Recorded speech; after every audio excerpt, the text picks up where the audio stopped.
جمعہ تفریح کا دن ہے، آج جمعہ جوئے کا دن ہے، آج جمعہ شراب پینے کا دن ہے، آج جمعہ کھیل تماشا بے حیائی بدماشی کا دن لوگوں نے بنا لیا۔ حالانکہ حضور کریم صلی اللہ علیہ وسلم نے فرمایا جمعے کے دن ایک گھڑی ایسی آتی ہے جو مانگو وہی ملتا ہے، جس حال میں کوئی مشغول ہوگا وہی اس کی زندگی کا مستقل ذریعہ بن جائے گا۔ کون سمجھائے تمہیں؟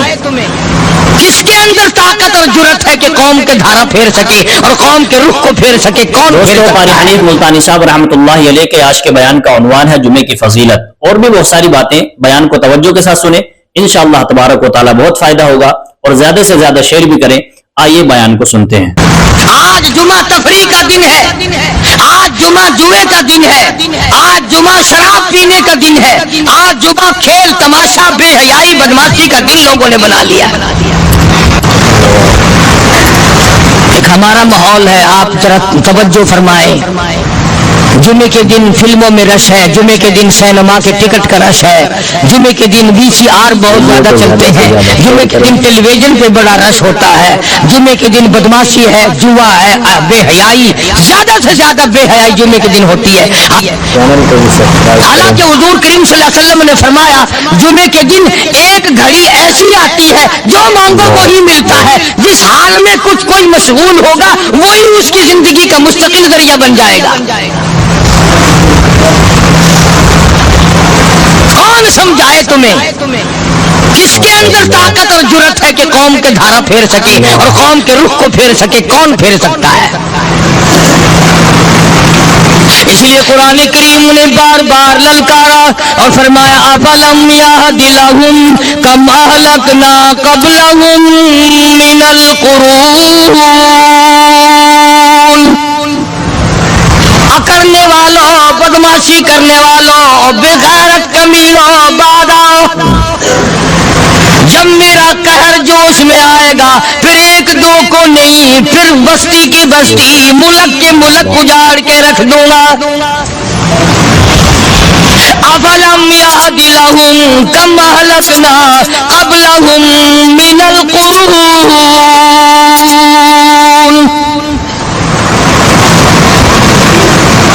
میں نے قرن کے قرن اجاڑ دیے، میں نے روئے زمین کے مالک اجاڑ دیے، میں نے ملکوں کے بادشاہ اجاڑ دیے، میں نے وزیر اعظم اجاڑ دیے، میں نے گورنروں سے بھیک کے ٹکڑے منگوا دیے۔ میں وہ خدا ہوں وتعز من تشاء وتذل من تشاء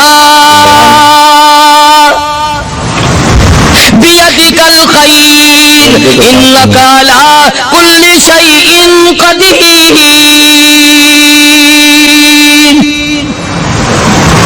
سارا نظام میرے ہاتھ میں ہے، تبارک الذی بیدہ الملک، برکتیں میرے پاس ہے، رحمتیں میرے پاس ہے، خیر میرے پاس ہے، بھلائی میرے پاس ہے، سلامتی کے خزانے میرے پاس ہے، امن کے خزانے میرے پاس ہے۔ وہو علی بیدہ الملک، ملک میں راج میرا، وہو علی کل شیء قدیر۔ ذرے ذرے پہ قبضہ میرا، پتے پتے پہ قبضہ میرا، پہاڑ کی ایک ایک کنکر پہ قبضہ میرا، سمندر کے قطرے قطرے پہ قبضہ میرا۔ تو ہوتا کون آ کر کرنے والا؟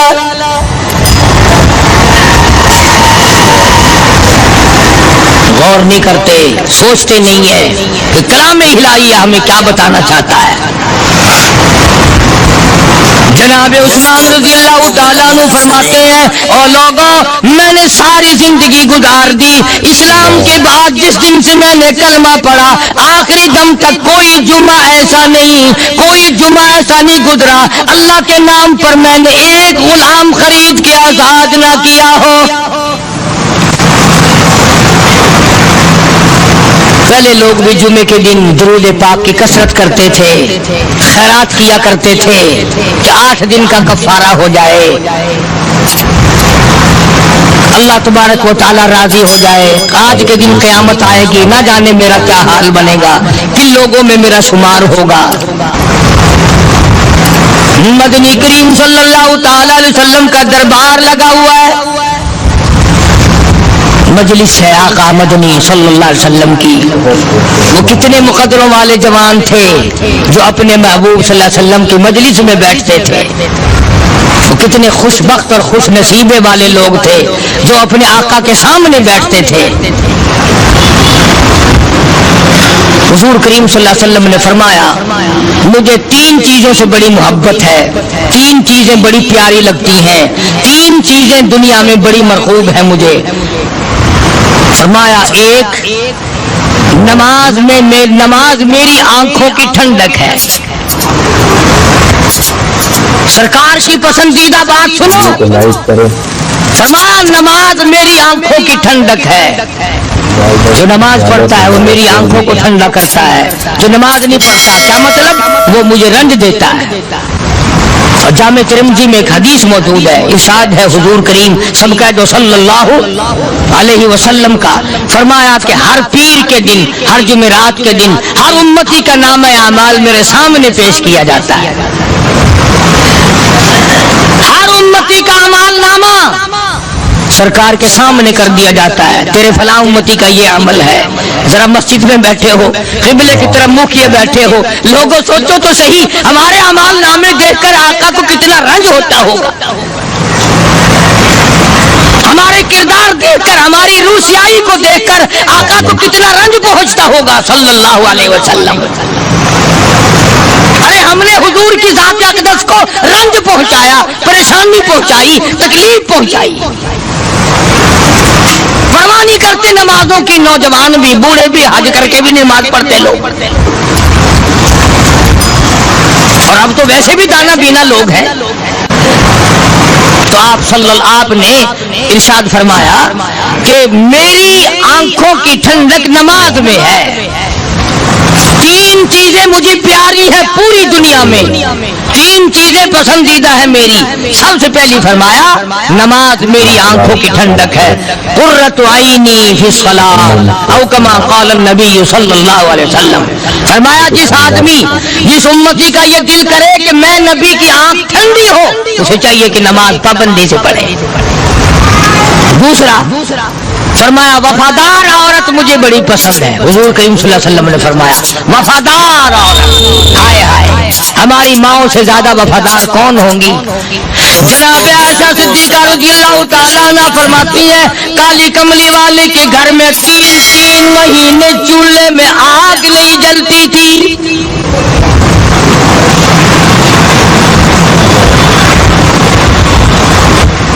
دوسروں کے واسطے ہے سیم و زر و گوہر, اور اپنا یہ حال ہے کہ چولہا ہے بجھا ہوا.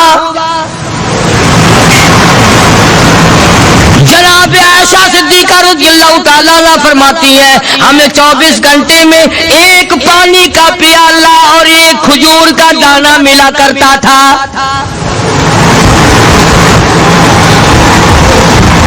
کبھی اپنی ماہوں کی خوراک تو دیکھو, خرچہ تو دیکھو. اور اگلی بات سنو تو حیران ہو جاؤ. جناب عائشہ صدیقہ رضی اللہ تعالیٰ عنہ فرماتی ہے اس پیالے اور کھجور کی قدر بھی تب ہوئی جب وہ بھی نہ ملی. پیسوں کو برباد کرنے والوں, بے قدری کرنے والوں, ذرا سوچو تو صحیح کہ کیا گھر ہے محمد عربی سب کہہ دو صلی اللہ علیہ وسلم کا. اسی گھر سے خیر و برکت ملی صحابہ کرام کو, لیکن دنیا نہ تھی, بلڈنگ نہ تھی, کوٹھی نہ تھی, بنگلہ نہ تھا, چہل پہل نہ تھی. اچھا ایک بات اور آج یاد کر کے لے جاؤ, یہ تو مجبوری ہوئی نا, یہ تو ایک مجبوری ہوئی, پریشانی ہوئی, محتاجی ہوئی کہ پانی کا ایک پیالہ اور ایک کھجور کا دانہ ملتا تھا. اور اگلی بات سنو تو حیران ہو جاؤ. مجبوری اور چیز ہے, اختیار سے کرنا اور چیز ہے. جناب فاروق اعظم رضی اللہ تعالیٰ عنہ کی حکومت ہے. عائشہ صدیقہ رضی اللہ تعالیٰ عنہ کا سال کا خرچہ 12,000 روپیہ بوری میں بھر کر حضرت عمر نے حضرت عائشہ کے گھر پہنچا دیا. لو تمہارا یہ سال کا خرچہ آ گیا. سال کا خرچہ حضرت عمر رضی اللہ تعالیٰ عنہ نے جناب عائشہ صدیقہ رضی اللہ تعالیٰ عنہ کے پاس بھیجا. اتنا بڑا بورا بھر کر آیا. اللہ غنی، بجائے خوش ہونے کے، بجائے مچلنے کے، بجائے فخر کرنے کے، اپنی خادمہ سے فرمانے لگی، حضرت عائشہ خادمہ سے فرمانے لگی، میں نے تو اپنے محبوب صلی اللہ علیہ وسلم کے پیٹ پہ پتھر دیکھے، میں نے تو کالی کملی والے کو فاقے کرتے دیکھا. خادمہ سے فرمانے لگی، اس بوری کے اور میرے درمیان میں کپڑا لٹکا دے، میری آنکھ دیکھنا گوارا نہیں کرتی، میری آنکھ دیکھنا بھی گوارا نہیں کرتی. اس نے کپڑا لٹکا دیا. اس کے بعد خادمہ سے فرمانے لگی، مدینے میں اعلان کراؤ، جس کو خیرات چاہیے وہ عائشہ کے دروازے سے آ کے لے جائے رضی اللہ تعالیٰ عنہ. سارے مدینے میں اعلان ہوگا، خیرات لینے والے آ جاؤ. شیئر ضرور کریں. ایک اور بات تھی اس وقت میں، ضرورت مند جاتا تھا، یہ نہیں کہ ٹیبک میں ہزاروں روپیہ پڑا ہوا پھر بھی مانگ کے کھانا ہے، جیب میں ہزاروں روپیہ پھر بھی مانگنا ہے، پلے سے نہیں کھانا. یہ جتنے بھیک مانگے ہیں نا، بھیک مانگنے والے، 1 کروڑ روپیہ دے دو انشاءاللہ شام کو پھر بھی مانگے گا. اس کے مقدر میں بھیک مانگنا ہے. فرمانے لگی کچھ نہیں ہے. وہ خادمہ کہنے لگی کچھ نہیں ہے. اب وہ خادمہ کہنے لگی کہ اگر 1 ٹکے کا گوشت منگوا لیتی تو تم بھی اپنا روزہ کھول لیتی، گوشت سے میں بھی کھا لیتی. کیا جواب دیا اما عائشہ صدیقہ رضی اللہ تعالیٰ عنہ نے؟ فرمانے لگی، اب تانا دینے سے کیا فائدہ، تو نے اس وقت یاد کیوں نہیں دلایا؟ اس لیے میں نے یہ واقعہ سنا دیا کہ پہلی بار سن کر کے تو آپ لوگوں کے دل میں بھی یہ بات آئی ہے نا کہ جی مجبوری ہے، چوری تو وہ کرنے سے رہی بیچاری، پریشانی جو ہوئی، غربت جو ہوئی، تنگی جو ہوئی، چلو پانی کا پیالے پہ گزر کیا. اور نہیں، یہ حضرات اختیاری بھی فاقہ کرتے تھے. اب 12,000 آیا اور افطار کرنے کے لیے چھچھوا رہے، کھجور بھی نہیں.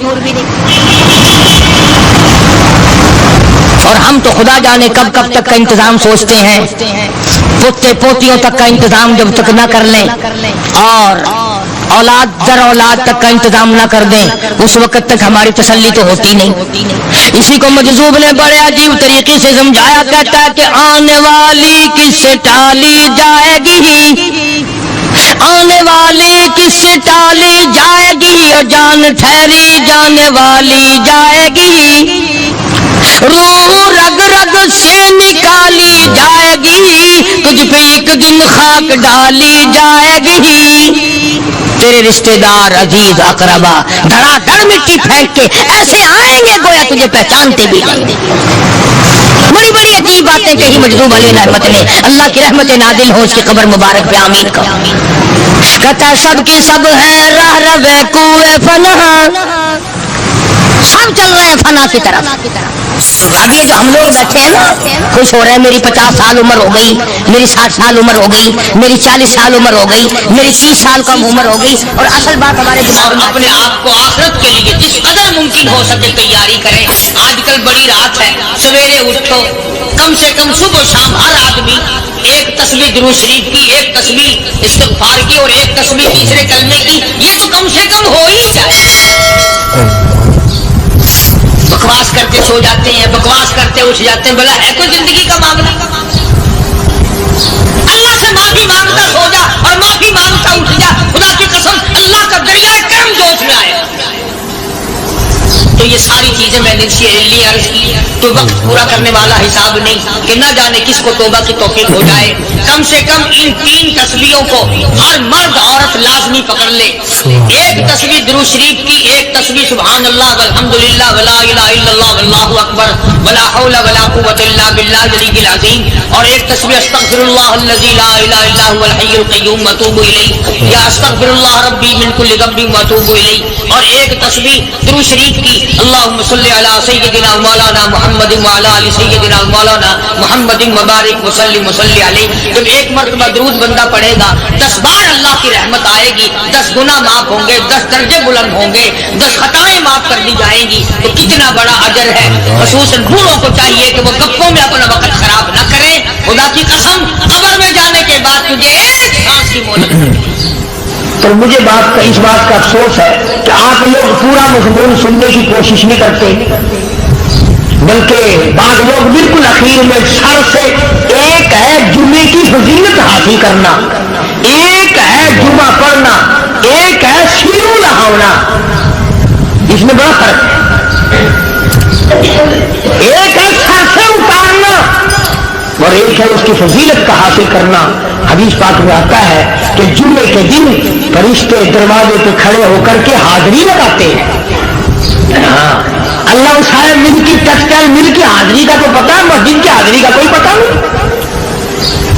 اگر دیر ہو جائے تو وہ گیٹ کیپر واپسی کر سکتا ہے، اگر دیر سے آیا تو یہ فرشتہ نہیں کہتا، لانتی ہمارا پیچھے سے۔ بہت مدت کی بات ہے، علامہ یوسف بن نوری رحمۃ اللہ علیہ زندہ تھے، میں کراچی تھا، تو حضرت نے مجھے فرمایا کہ جمعہ ہمارے یہاں پڑھا دو اب کے، میری والی مجھے میں پڑھاتا تھا ان دنوں میں۔ تو میں جب گیا تو ہم ایک چھوٹے سے دروازے سے داخل ہونے لگے، ایک پٹھان کہنے لگا پرلے دروازے سے چلو، میں بھی ادھر سے جاتا ہوں۔ میں نے کہا کیوں؟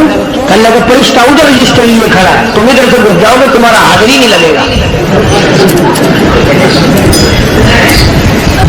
تو کہنے لگا فرشتہ بڑے گیٹ پہ کھڑا ہے، ادھر چلو۔ تو کم سے کم اس پٹھان کا تو یہ عقیدہ ہے کہ فرشتہ کھڑا ہے، تو تمہارا خیال یہ ہے کہ جمعے کے دن نہ فرشتہ ہے نہ خدا ہے، کوئی بھی نہیں ہے۔ اس لیے سیرت النبی صلی اللہ علیہ وسلم کا عنوان شروع ہوگا، وقتی آؤ پورا مضمون سنو تاکہ لطف آئے، دل و دماغ بنے۔ اور عقیدہ میں نے تمہیں بتا دیا، لا الہ الا اللہ، خدا کے سوا الہ کوئی نہیں، مشکل کشا کوئی نہیں، پیدا کرنے والا کوئی نہیں، فصل میں، دکان میں، کارخانے میں اس کے سوا برکت دینے والا کوئی نہیں۔ اور یہ بات بتائی کس نے؟ محمد الرسول اللہ صلی اللہ علیہ وسلم، ہمارے نبی حضرت محمد الرسول اللہ صلی اللہ علیہ وسلم نے ہمیں یہ بات بتائی، خدا کے بعد خدا کوئی نہیں، مصطفیٰ کے بعد نبی کوئی نہیں، حضور صلی اللہ علیہ وسلم کے بعد کوئی کسی قسم کا جو نبوت کا دعویٰ کرے وہ کافر ہے، دجال ہے، بے ایمان ہے، وہ خنزیر سے بدتر ہے جو میرے آقا کے ختم نبوت کے تاج کو ہاتھ لگائے گا۔ فرمایا لہم قلوب لا یفقہون بہا، اللہ پاک جل شانہ فرماتے ہیں جس کا دل قرآن کریم سمجھنے کا عادی نہیں، لہم قلوب لا یفقہون بہا، جس کا دل قرآن سمجھنے کے لیے تیار نہیں، وَلَهُمْ أَعْيُنٌ لَا يُبْصِرُونَ بِهَا، جس کا کان اللہ کا قرآن سننے کے لیے تیار نہیں، شیئر کریں اور چینل کو بھی سبسکرائب کریں۔ اللہ تبارک و تعالیٰ أَمْ لَهُمْ آذَانٌ لَا